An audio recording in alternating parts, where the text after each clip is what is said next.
comité d'organisation de m'avoir convié à ce rendez-vous annuel. Ce rendez-vous de PMA est vraiment cher à mon cœur. J'espère que je ne vais pas faire très lourd après le déjeuner. Et dans la continuité des présentations de ce matin, on va aborder tout de suite le sujet des nouvelles méthodes de stimulation ovarienne. Donc la problématique est qu'en ce moment, on est dans l'ère vraiment de l'expansion de la PMA, un véritable boom de la médecine reproductive, avec une multitude de protocoles et de molécules, avec des nouvelles approches. Mais quel protocole choisir? Pour quelle femme? On est dans une approche du sur-mesure. On doit garder en tête que le critère de jugement principal doit être l'efficacité, et l'efficacité se mesure en PMA en matière de taux de grossesse et de naissance vivante. Et bien sûr, la ligne rouge, notre premier souci devrait être la sécurité de la patiente. Bien sûr, il faudrait penser au confort de cette patiente en matière de durée, de dose et de coût. Donc, comment on va choisir le protocole? Il s'agit de se fixer des objectifs. Et comme l'a bien décrit Dr Khrouf avant moi, donc ça dépend, on est face à quelle femme et quelle réponse attendue ou quelle réserve ovarienne pour corriger le tir. Donc, pour une femme qui serait forte répondeuse, on va essayer de minimiser les risques d'hyperstimulation ovarienne. Pour les réponses normales, on va maximiser les chances de grossesse. Et face à une mauvaise répondeuse, on va essayer de diminuer les risques d'annulation. Donc, comment faire discerner ces différentes catégories? Eh bien, dans la littérature, comme l'a bien décrit tout à l'heure, la réserve ovarienne, les deux marqueurs les plus fiables sont le taux d'AMH et bien sûr le compte folliculaire antral. Donc ces objectifs vont nous donner plusieurs catégories. La normo-répondeuse, cette femme, selon la Based Evidence Medicine, il n'y a pas de différence, comme on l'a bien dit ce matin, entre les différents protocoles selon la littérature, que ce soit en protocole lent, agoniste court ou antagoniste ou mild stim. Les résultats se valent. La vraie question face à une normo-répondeuse est, en cas d'échec, faut-il changer de protocole? La question a été posée tout à l'heure. Et pour répondre à cette question, cet essai était intéressant dans le sens où, sur une cohorte de 354 femmes, avec des femmes sous protocole agoniste et des femmes sous protocole antagoniste, les deux en situation d'échec, on a subdivisé en deux bras, donc des femmes chez qui on a gardé le même protocole. L'autre bras, on a changé. Donc on a à chaque fois soit un antagoniste qu'on a gardé ou on a switché vers l'antagoniste, ou bien un antagoniste qu'on a gardé et on a switché vers l'agoniste. Et les résultats sont univoques, il n'y a pas de différence significative même quand on change donc, de protocole, à part une légère augmentation par rapport au nombre d'ovocytes recueillis quand on switch de l'antagoniste à l'agoniste. Face à une hyper-répondeuse, donc quel protocole? Tout à l'heure, on parlait des SOPK, et par rapport à un antagoniste versus agoniste, par rapport aux résultats en matière de grossesse et de naissance vivante, il n'y a pas de différence significative. Par contre, toute la littérature, surtout les méta-analyses récentes, et les stratégies de lutte contre le syndrome d'hyperstimulation ovarienne est univoque, et il y a moins de risques d'hyperstimulation ovarienne en protocole antagoniste, ce qui a suscité les recommandations internationales pour les CHRE 2018 et de 2019 d'ailleurs, en faveur de ce protocole, qui est supérieur en matière de risque d'hyperstimulation, mais aussi de durée de la stimulation. Face à une mauvaise répondeuse maintenant, quel est le meilleur protocole? Eh bien pareil, il n'y a pas, donc plusieurs méta-analyses ont été faites, des essais qui ont comparé le protocole agoniste lent au court versus antagoniste, et à chaque fois, il n'y avait pas de différence en matière d'annulation de cycle ni de taux de grossesse. Par contre, la durée de la stimulation était moindre, ainsi que les doses de gonadotrophine, bien sûr, plus faibles en faveur de l'antagoniste comparé à l'agoniste lent. Est-ce que pour ces mauvaises répondeuses, la question tout à l'heure, est-ce qu'il faut bombarder avec plus de doses, des doses plus fortes de gonadotrophine? Eh bien, cet essai a été fait en comparant 3 bras, un groupe sous 450 unités d'FSH, un groupe sous 300 unités d'FSH et un groupe sous 150 unités d'FSH plus du letrozole. Et il n'y a pas de différence, comme vous le voyez, en termes de grossesse ni de naissance vivante. Donc augmenter les doses, ce serait purement intuitif chez les mauvaises répondeuses. Associer le letrozole à des faibles doses donne exactement les mêmes résultats que de fortes doses. La question aussi a été posée tout à l'heure par rapport à la LH. Et là, je pense que c'est la vraie nouveauté et l'actualité. Et c'est des données maintenant qui sont validées par des études, des essais randomisés. Cette méta-analyse, elle concerne 45 essais randomisés, soit 6443 femmes, comparant donc en agoniste des femmes sous FSH seulement, versus des femmes à qui on a donné aussi de la LH en combinante. Donc là, le résultat a été que l'addition de la LH chez ces mauvaises répondeuses, cette catégorie de mauvaises répondeuses, augmente le taux de grossesse de 30%. La différence était bien significative. On va s'attarder un peu sur le rôle de la LH, puisque tout à l'heure, comme vous avez vu, on cherchait bien son rôle et on voyait que les mauvaises répondeuses, on avait tendance à ajouter intuitivement la LH. Eh bien, le rôle de la LH, ça aurait été d'atténuer l'augmentation de la progestérone et des androgènes en fin de phase folliculaire, aussi d'homogénéiser la cohorte folliculaire recrutée, et elle augmente la sensibilité folliculaire à la FSH. Les indications de cette dernière seraient, comme on l'a démontré, les mauvaises répondeuses, les aménorrhées hypothalamiques, quand on veut diminuer les doses d'FSH, de diminuer la durée de la stimulation, et de diminuer le nombre de follicules de petite taille, donc d'où l'indication chez les femmes porteuses de syndrome des ovaires polykystiques. Différents protocoles récemment décrits, notamment le protocole séquentiel FSH-LH ou ACG, où Sullivan et Cole ont proposé un switch d'FSH recombinante par la LH pendant les 2 derniers jours de la stimulation, et ils ont remarqué qu'il y a une conservation de l'élévation d'oestrogène, une conservation de la croissance folliculaire avec les mêmes résultats en FIV. Un protocole qui s'y apparente, c'est le protocole FSH mini-ACG, décrit par Filicori. À partir d'une taille folliculaire de 14 mm, on va ajouter des doses faibles d'ACG, entre 50 à 200 unités par jour. L'intérêt est certain pour les SOPK à haut risque d'hyperstimulation ovarienne, puisqu'on aura moins de follicules inférieurs à 10 mm, avec une activité sélective sur les gros follicules.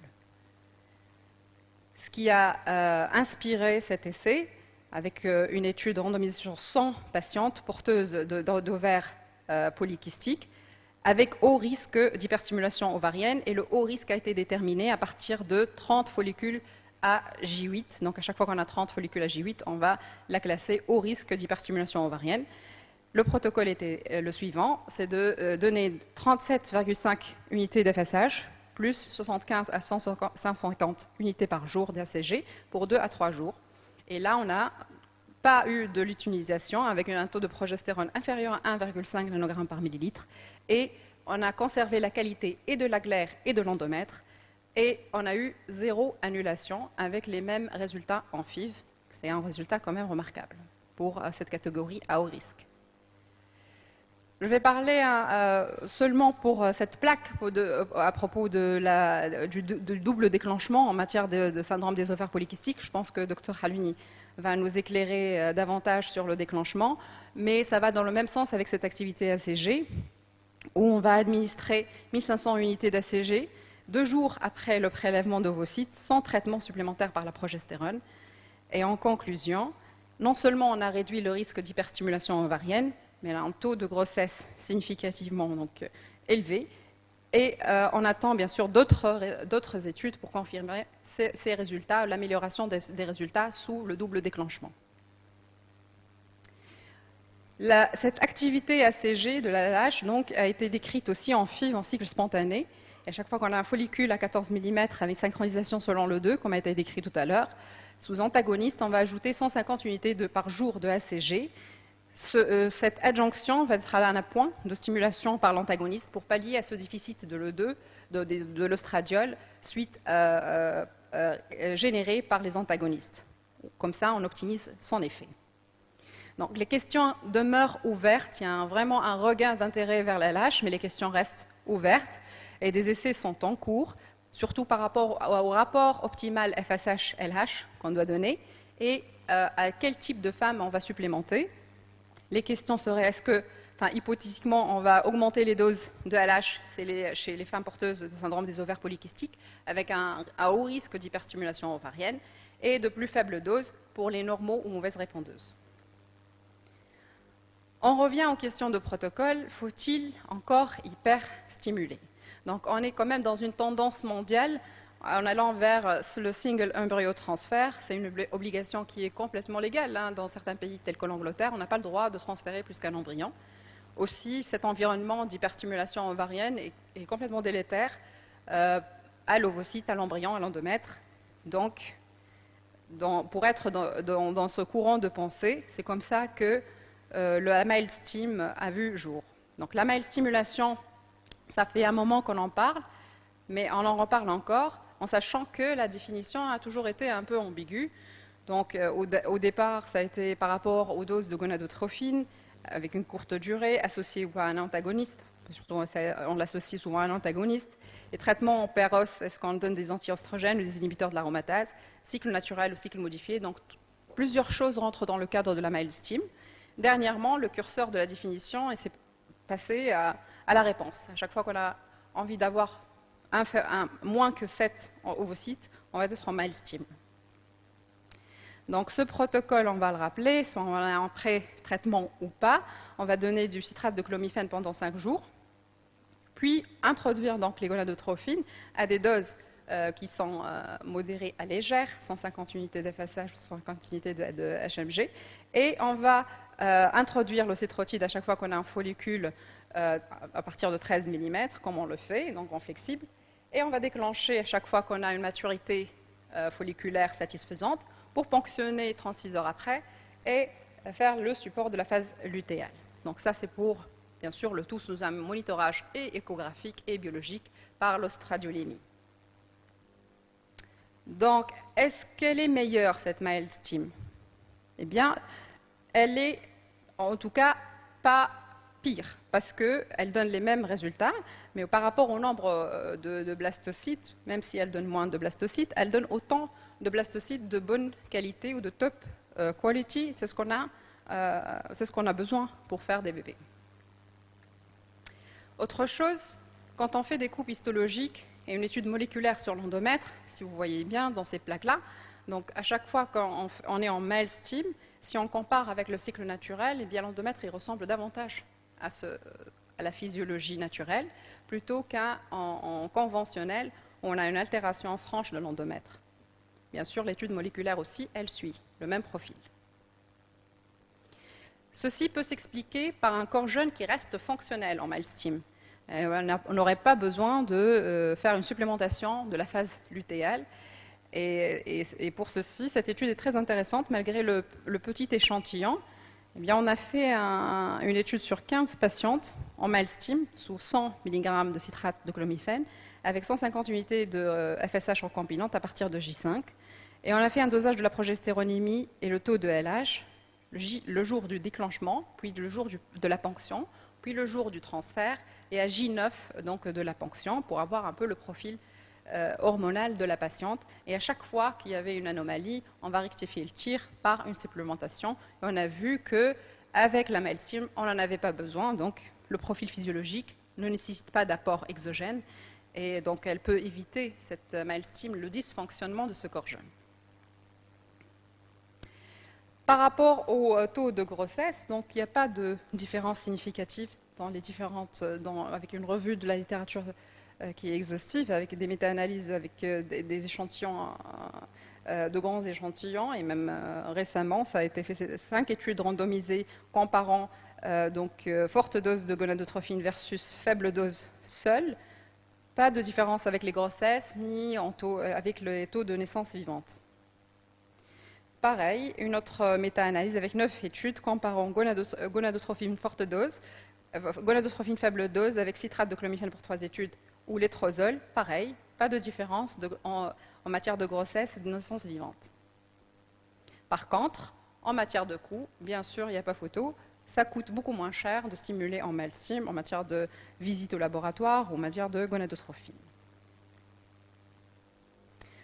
Donc, est-ce qu'elle est meilleure par rapport aux mauvaises répondeuses?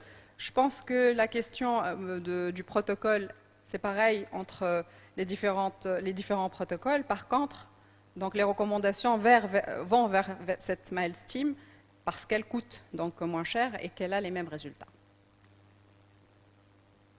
Donc, en faveur de cette MailStim, c'est une efficacité avec le même taux de grossesse, un confort physique et d'une bonne tolérance vu que c'est des faibles doses, moins d'ovocytes mais même nombre d'embryons top qualité et bien sûr un coût moindre. Les messages à garder pour la MailStim, c'est une efficacité comparable en termes de grossesse et naissance vivante, un meilleur confort pour la patiente en matière de durée, dose, effets secondaires. La qualité de vie reste un critère à prendre en considération en matière de PMA. En bioéconomie, bien sûr, c'est l'argument en faveur de la MailStim avec un coût moindre. Pas d'intérêt pour les fortes doses chez les mauvaises répondeuses, ça a été démontré par les différentes études. Et n'impacte pas la qualité embryonnaire, améliore la réceptivité endométriale et moins de supplémentation pour la phase lutéale. Docteur Hachani, il vous reste quelques minutes. Non. Donc, le dernier chapitre, ça va être le la duostimulation. Pour la duostimulation, c'est un concept qui est nouveau. Il se base sur le développement embryonnaire, comme l'a bien décrit Dr. Chouf, en vagues. Donc, il y a plusieurs vagues de développement folliculaire. On va intégrer le pool de la phase lutéale, déjà préparé au cours de la phase folliculaire, avec un gain potentiel en temps et en dose. Donc, pour le décrire, on va faire une stimulation avec de la FSH-LH ou gonadotrophine simple.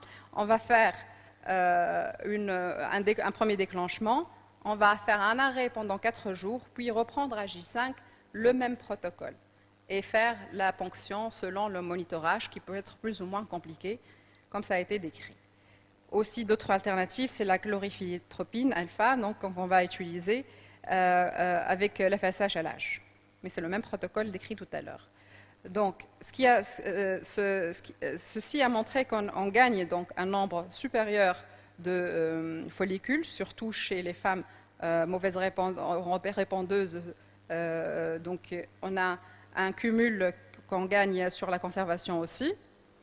Mais surtout, on va avoir donc sur les blastocytes haploïdes, si on compare les ovocytes, les embryons issus d'ovocytes de la phase folliculaire versus les embryons issus de la phase lutéale, on n'a pas de différence dans les anomalies donc, chromosomiques. Et ça, c'est très important.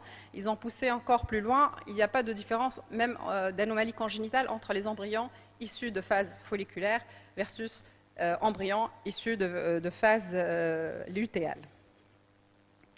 Donc, plusieurs études restent nécessaires donc, pour voir quand est-ce que pour mettre à l'épreuve donc, tous ces critères qu'on a décrits, le protocole, quand commencer la deuxième stimulation et d'évaluer les taux de grossesse cumulés.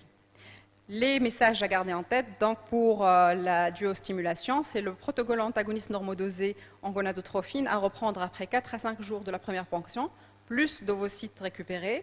Pas de différence entre la phase lutéale et la phase folliculaire en matière de qualité blastocytaire, un gain considérable en temps, moins de dilemme au monitorage et intérêt en matière de préservation ovocytaire. Pour conclure, le protocole optimal est celui qui colle le plus à la physiologie de la femme prescrite, c'est du tailor-made treatment, c'est le sur-mesure. Donc l'orientation vers la MailStim est appuyée par un gain de coût, de temps et de confort signifiant.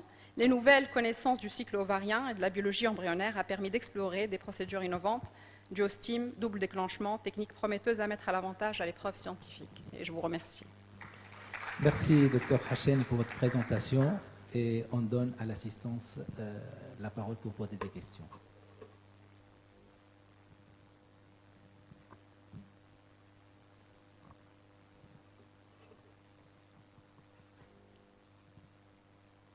Madame Hachani a été trop claire.